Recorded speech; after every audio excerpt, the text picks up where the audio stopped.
Back on Earth, the crew of Apollo 8 has a message that we would like to send to you. In the beginning, God created the heaven and the earth. And the earth was without form and void, and darkness was upon the face of the deep. And the Spirit of God moved upon the face of the waters. And God said, "Let there be light." And there was light. And God saw the light, that it was good, and divided the light from the darkness. And from the crew of Apollo 8, we close with good night, good luck, a Merry Christmas, and God bless all of you on the good earth.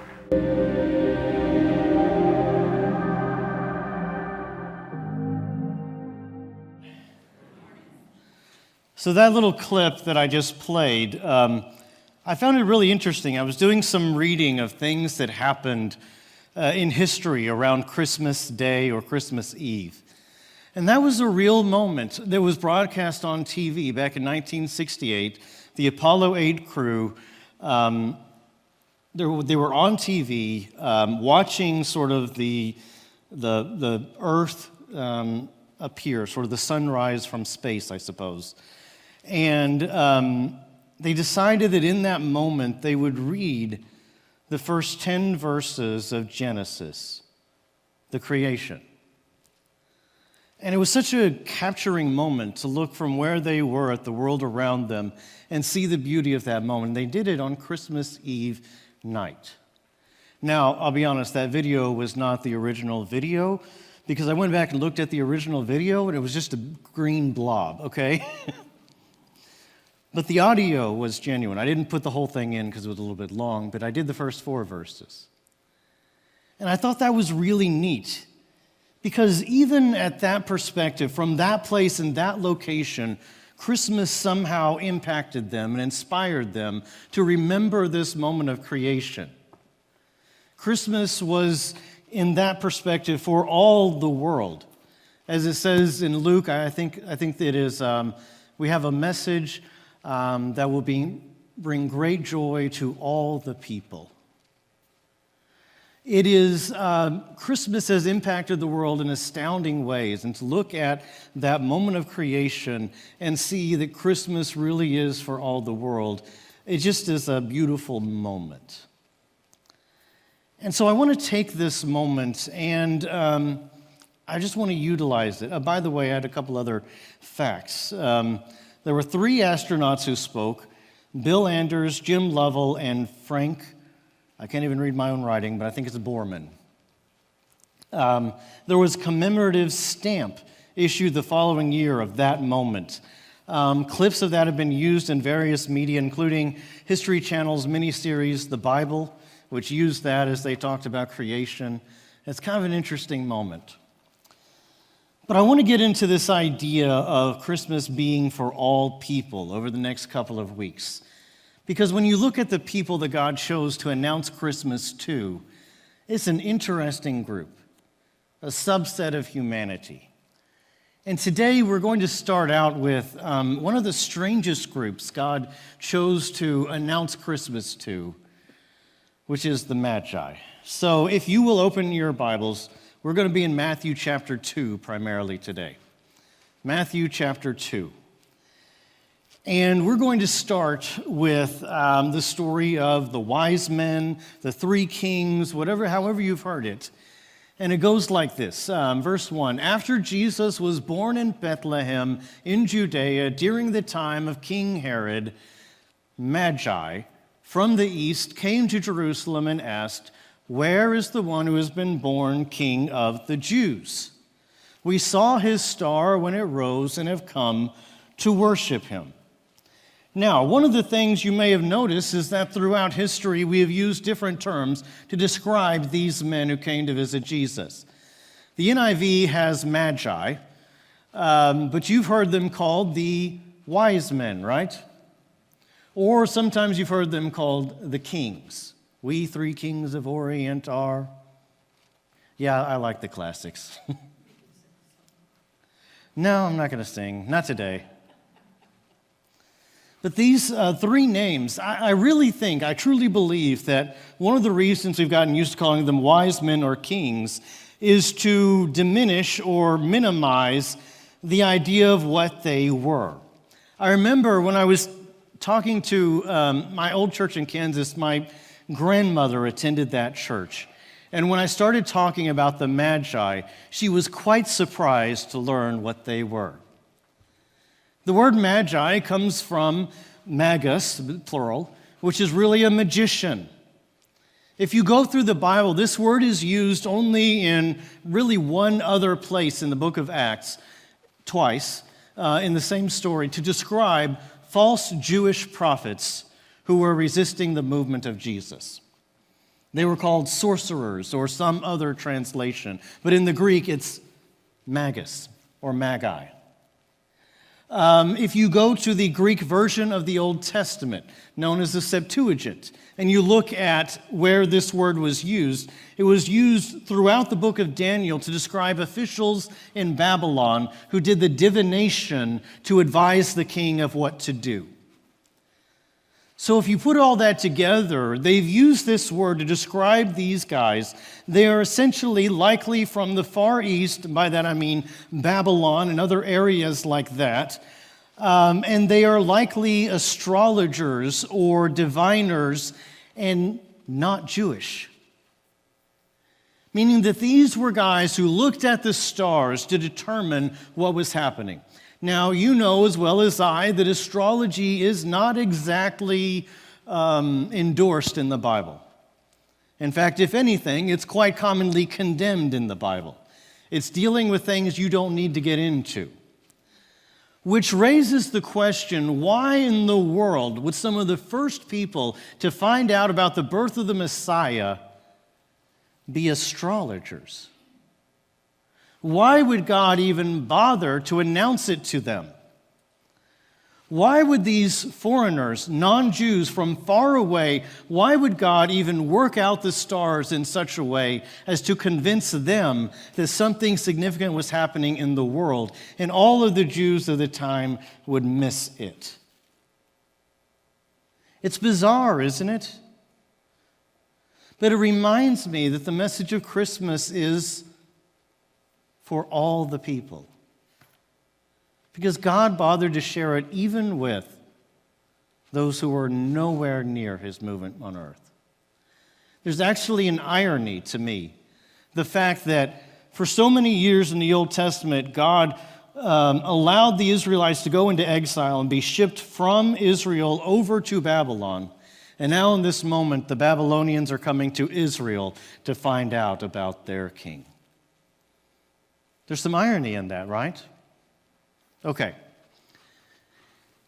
Let's go a little bit further into the main part of the story.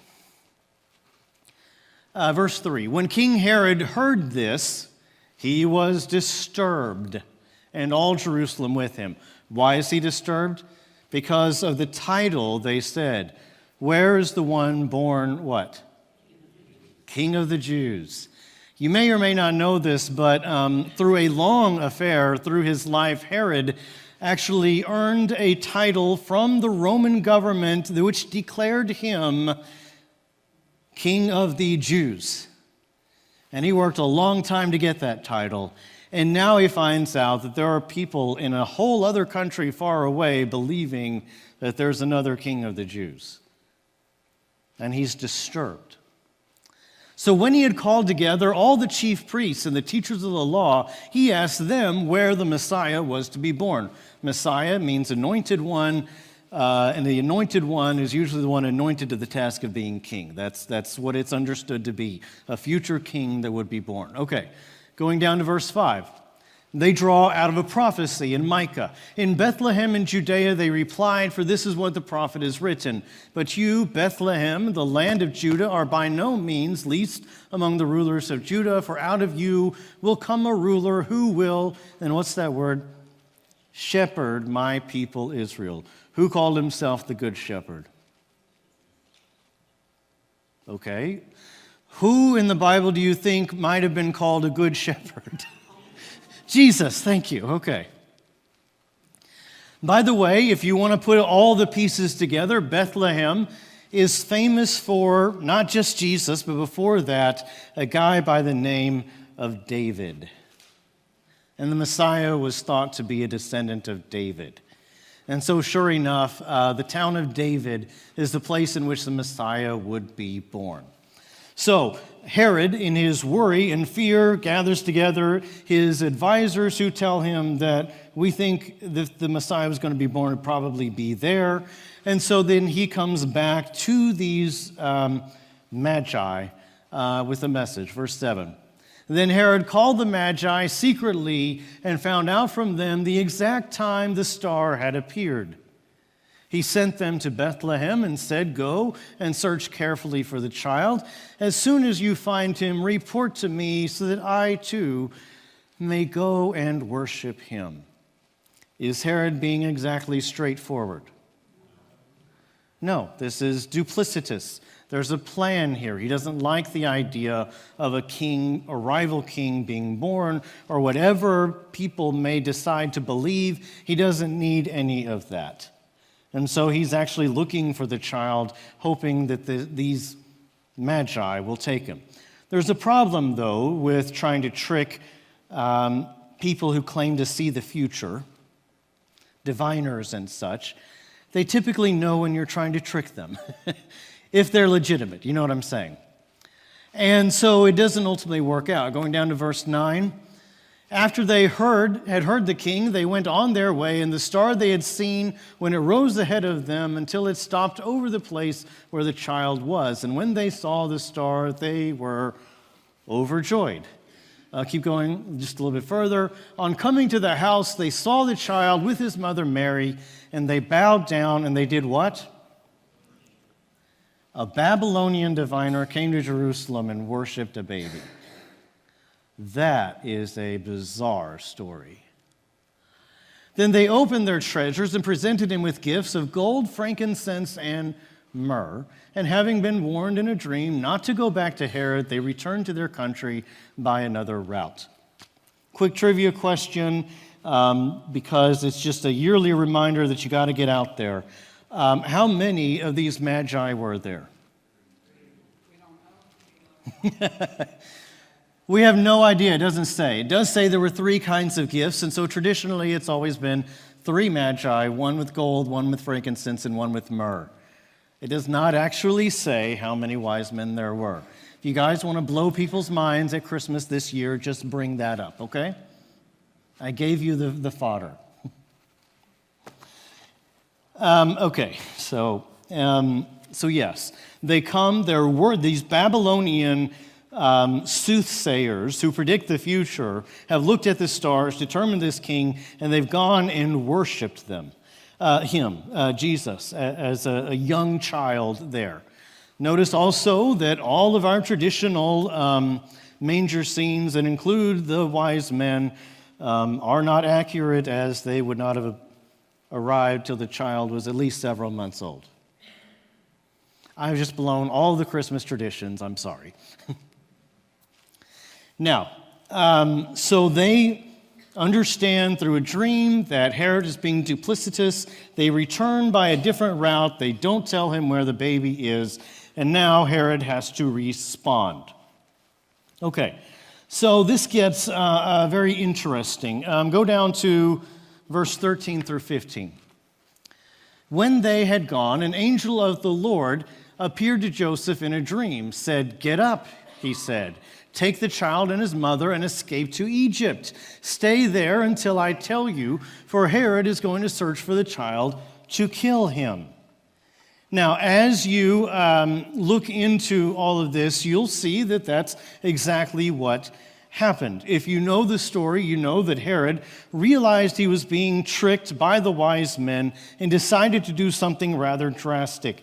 Based on the time in which the star appeared and giving a little bit of wiggle room, he decides to murder all babies born in Jerusalem 2 years and under.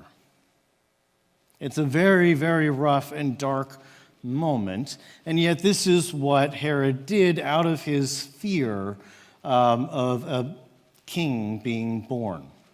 I've got a map, I believe, here. You guys have told me you like maps, so I'm going to try. It's a little small, I'm sorry, but I have highlighted in the glowing red the different places you need to know. So, first of all, Jesus is born in Bethlehem. That's the middle glowing red. Do you see what I'm talking about? That's in the southern part of Israel, known as Judah, near Jerusalem.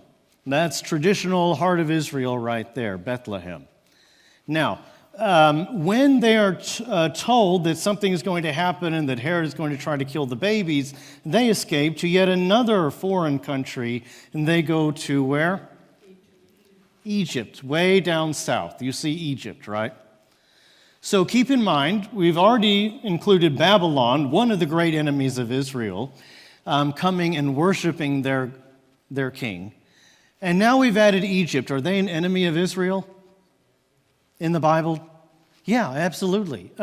Egypt is where they were enslaved. Egypt is where Moses stood up and said, "Let my people go." That's another song I could sing, but I'm not going to. Egypt was one of the great enemies. And so by the idea that they escaped to Egypt and then ultimately came back, there's a reimagining of the Passover almost. Jesus himself standing in as Israel escaped to Egypt and then returned to the promised land, just as the forefathers escaped Israel to Egypt and came back through Moses. There's a mirroring going on here. In fact, Matthew, of all the Gospels, is the one to call attention to prophecies most consistently. And he even calls to mind a section out of Hosea where he says, "And out of Egypt I called my son." And the question is his son Israel or his son Jesus? Now, with all of that, so you now included Babylon and Egypt, two of the great enemies. But we're not entirely done yet. Let's now jump down to verse 19. After Herod died, an angel of the Lord appeared in a dream to Joseph in Egypt and said, "Get up, take the child and his mother to the land of Israel," returning, "for those who were trying to take the child's life are dead." And so they go from that way south back into Israel, presumably to where they might have been more comfortable, and possibly down in the south near that Bethlehem, Jerusalem, and all of that, except their plan changes. Verse 21, "So he got up, took the child and his mother, and went to the land of Israel. But when he heard that Archelaus was reigning in Judea," that is, the guy that followed Herod, one of his brothers, I believe, might have been a son, or I'm not sure. It was in the Herod family. Okay. Was reigning in Judea in place of his father Herod. There, be his son. Okay, there you go. It's right there. Sorry. He was afraid to go there, and having been warned in a dream, he withdrew to the district of Galilee. Let's go back to our map. Oh, did I skip a verse? That's all right. We'll go there. So he withdraws to the town of Galilee, and he ends up in a little town called Nazareth. Now, do you see the topmost rectangle there? That's Nazareth. Just so you understand, this is not in the middle of the heart of Israel. This is way up north. In fact, you see the blue area in the middle? That's called Samaria. The Samaritans and the Israelites didn't exactly get along. The Samaritans are the sort of betrayers of Israel, the ones that chose to intermingle with the surrounding nations and have a different form of worship, and they are not well liked. And Jesus isn't living in Samaria. He's growing up even further away from Israel, far north in the town of Nazareth near the Sea of Galilee. They are as far in the middle of nowhere as you can possibly be. If you want to grow up invisible, grow up in Nazareth. You see what I'm saying? In fact, one of the apostles famously said, when first hearing about this Jesus of Nazareth, said, "Can anything good come out of Nazareth?" A famous quote, right? So here we are, right?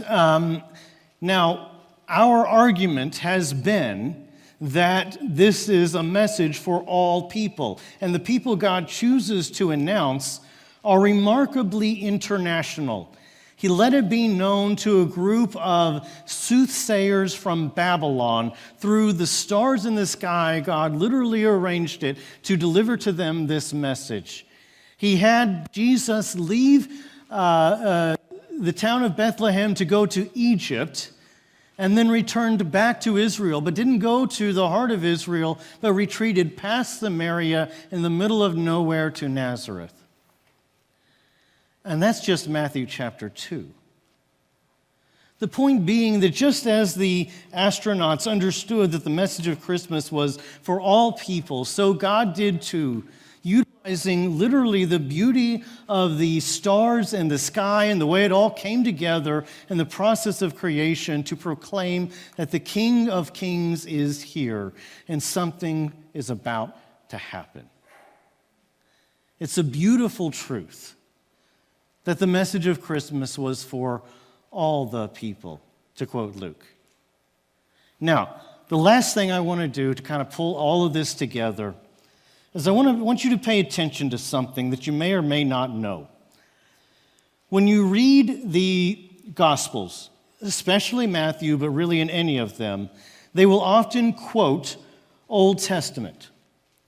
And a lot of times it will seem that those very words they chose were handpicked, almost cherry-picked to support that moment, right? So, out of Israel, I called my son. Feels very specific, or out of Egypt, I called my son, sorry. Feels very specific. But one of the things you may or may not know is that many times when people like Matthew and others are quoting the Old Testament, you can't read just that one verse. Sometimes the best biblical practice you can do is to go back, find that prophecy, and read the surrounding context. Because in the world of Israel, when you call to mind that one passage, you call to mind all of the verses around it. And there's a remarkable amount of truth that can be found by saying that that quote was not just about those words, but calling to mind an entire section of Scripture. And when you do, you will find that all of the quotes he used are remarkably messianic. So here are the verses that Matthew chose to use in chapter 2. First of all, he quotes Bethlehem in Judea, are by no means least among the rulers of Israel. That comes from Micah chapter 5, verses 2 and 4. Then later he uses Hosea, out of Egypt I called my son. And then finally, in this one we didn't actually read, just for purposes of time, but he calls to mind Jeremiah 31, a voice of one weeping in the desert, Rachel weeping for her children. That's from the 2-year-olds and under being killed. But I want you to notice that I'm going to now read other verses from these exact chapters, Micah 5, Hosea 11, and Jeremiah 31. And when I read and highlight these verses, not the ones quoted, but the ones near the ones quoted, I want you to tell me if this message was delivered to the Old Testament people as well. Let's go to Micah 5 and verse 4. In the prophecy it says, he will stand and what?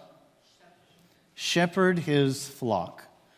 In the strength of the Lord, in the majesty of the name of the Lord his God, they will live securely, for then his greatness will reach the ends of the earth. A great shepherd being born. Jesus, of course, called himself the great shepherd. Or how about Hosea 11, where he said, out of Egypt I will call my son. Go down a little bit further to verses 8 and 9.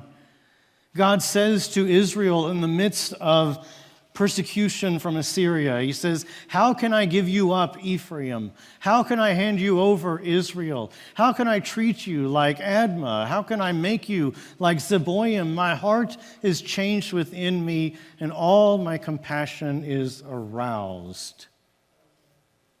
Keep going. I will not carry out my fierce anger, nor will I devastate Ephraim again, for I am God and not a man, the Holy One where? Among you. I will not come against their cities. Compassion and peace, God amongst the people. And then finally, Jeremiah 31, where it talks about a voice of one crying in the wilderness. Jump down to verse 31 and hear this. The days are coming, declares the Lord, when I will make a what? A new covenant with the people of Israel and with the people of Judah. Keep going.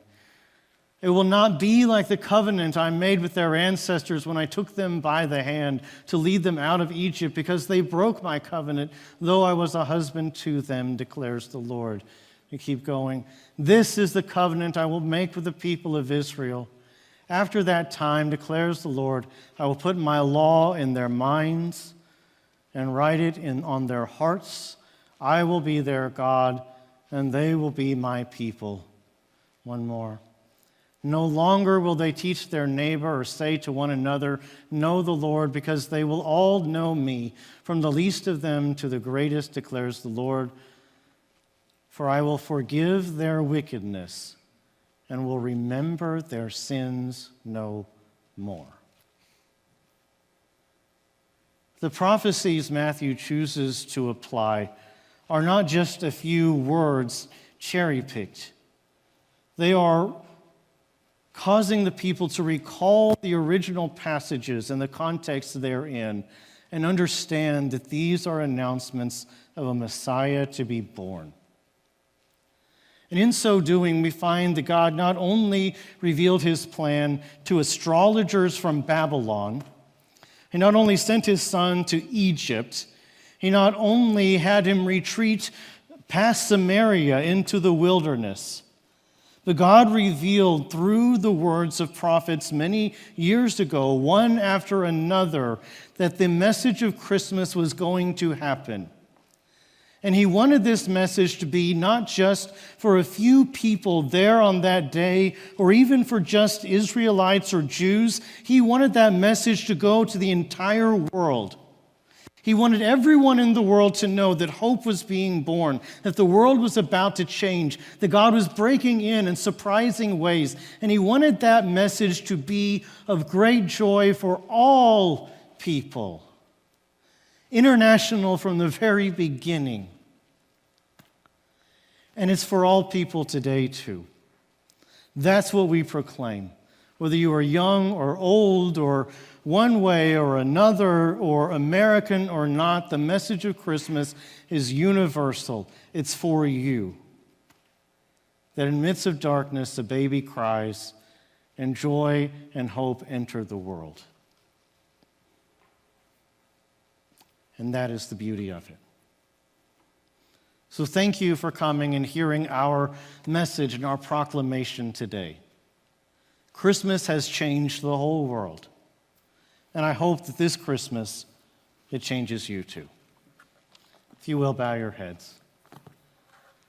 God, I thank you for our little message from the children this morning. I pray that as we laugh and enjoy and just celebrate, that our minds will go back to the reason for why we are here. I pray that we acknowledge and praise and glorify you, because you announced your message not only to those who were worthy or those who were even likely to be in your group. You announced it to all the world because you were calling all the world home. Thank you for that message of hope. I pray that we never lose it. And I pray that this Christmas it goes out to all people, that all people might know you. In your Son's name we pray, amen.